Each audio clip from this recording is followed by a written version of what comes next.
Assalamualaikum warahmatullahi wabarakatuh. Nama saya Iis Isroria dengan NIM 0443832207. Saya di sini akan mempresentasikan mata kuliah Bahasa Indonesia Tata Bahasa dan Komposisi dengan judul Ragam, Fungsi, dan Kedudukan Bahasa Indonesia. Apa sih ragam bahasa itu?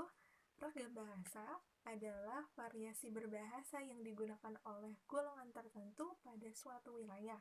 Ragam bahasa yang berkembang di wilayah tersebut disebut dengan logat atau dialek. Ragam bahasa tersebut bisa memunculkan sebuah situasi bernama situasi diglosia. Apa sih situasi diglosia? Situasi diglosia merupakan situasi di mana bahasa memiliki fungsi yang berbeda dalam variasi bahasa. Nah, situasi diglosia ini bisa menghasilkan ragam bahasa tinggi dan ragam bahasa rendah. Nah, selanjutnya ada pembakuan bahasa. Pembakuan bahasa merupakan proses penyusunan bahasa menjadi bahasa baku untuk fungsi kemasyarakatan. Nah, selanjutnya apa sih fungsi bahasa baku itu? Nah, bahasa baku secara umum mengusung 4 fungsi sekaligus. Pertama, sebagai pemersatu, kedua, sebagai pemberi kekhasan, ketiga, sebagai pembawa kewibawaan, dan keempat, sebagai kerangka acuan. Selanjutnya, apa sih hubungan bahasa baku dengan bahasa daerah dan bahasa asing? Bahasa baku merupakan bahasa yang kaidah kebahasaannya benar dan teratur, baik itu berwujud dalam kalimat, paragraf, maupun satuan bahasa yang lebih besar.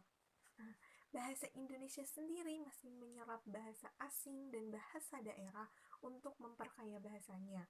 Maka dari itu, peran bahasa baku di sini adalah sebagai pembaku atau penstandar bahasa yang diadopsi dari ragam bahasa lain agar senantiasa seragam.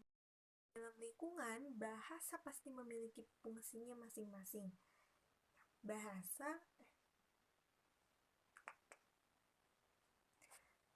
Dalam kemasyarakatan, bahasa pasti memiliki fungsinya masing-masing. Nah, fungsi kemasyarakatan bahasa itu ada 5.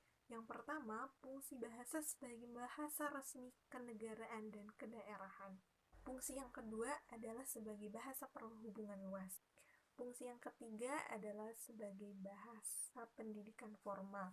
Fungsi yang keempat adalah fungsi bahasa kesenian. Fungsi yang terakhir adalah fungsi bahasa dalam keilmuan dan keteknologian. Itu tadi merupakan hasil presentasi saya terkait ragam fungsi dan kedudukan bahasa Indonesia. Sekian dan terima kasih.